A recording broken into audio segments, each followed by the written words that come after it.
Hello, everyone. In this video, we are going to discuss neoclassical management theories, including the behavioral science and systems theory. Behavioral science was promoted by Elton Mayo, Abraham Maslow, and Douglas McGregor. So these are three of the most popular theorists in the field of management. We have first the Hawthorne effect, which was proposed by Elton Mayo. The Hawthorne studies conducted by Mayo revealed that employees' productivity increases when they feel observed and valued. This insight led to the understanding that social factors, such as a sense of belonging and recognition, play a significant role in worker performance. And this is also one of the main responsibilities of an administrator or a manager to be able to provide the necessary emotional support to the employees by making them feel like they belong in the workplace and they are also fairly and adequately recognized for their efforts, especially when they have done a very good job or when they have exceeded uh, the expectations of them. Next, we have Maslow's hierarchy of needs. Maslow proposed that human motivation is driven by a hierarchy of needs. So, the most basic one is the physiological needs, and this is basic needs such as food, water, and shelter. Next, we have safety needs. So, this is the needs for security and protection from harm. Then we have social needs, and this is the need for belonging, love, and relationships. Then next on the pyramid, we have esteem needs, and this is the desire for respect, recognition, and self-esteem. And at the pinnacle of the pyramid, or the very top, would be self-actualization, and this is the pursuit of personal growth and fulfilling one's potential.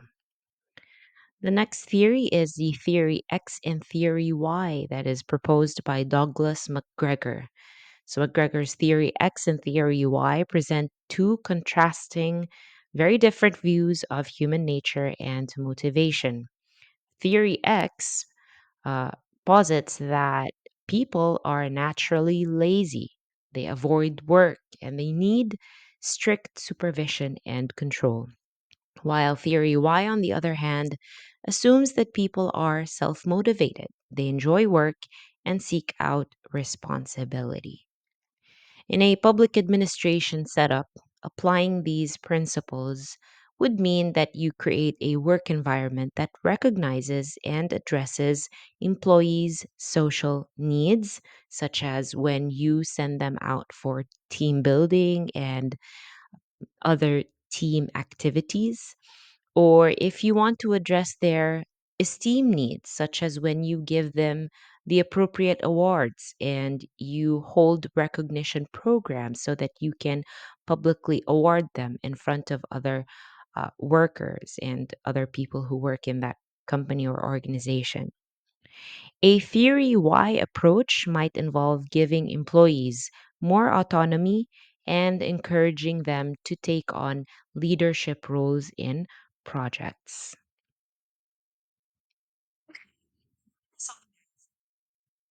Sorry about that. The other neoclassical management theory is systems theory, and this was introduced by Ludwig von Bertalanffy in the 1950s. I hope I pronounced his name correctly.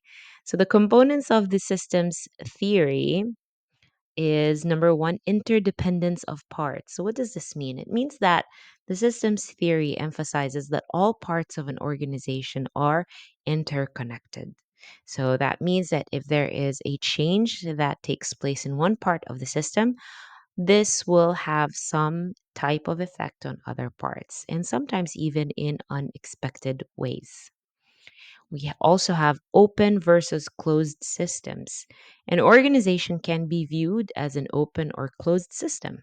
An open system interacts with its external environments. And What do we mean by this external environment? This is the environment that contains stakeholders of the organizations that are found outside of the organization, such as customers and suppliers.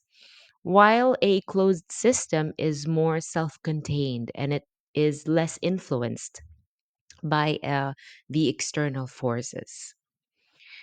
In an organization, there should also be synergy. So, the concept of synergy in systems theory suggests that the whole is greater than the sum of its parts.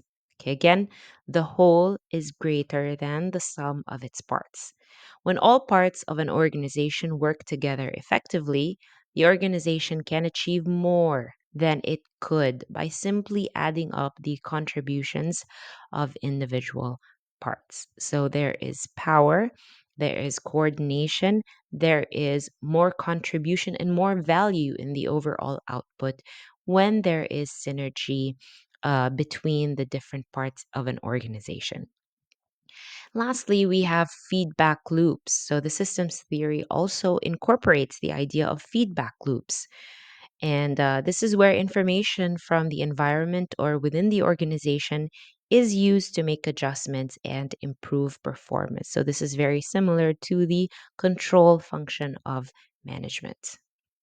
So, for example, in a municipal government, the various departments, such as the Department for Public Works, Health, Education, and so on, they must work together as part of a larger system to improve the quality of life for the residents who live in that area.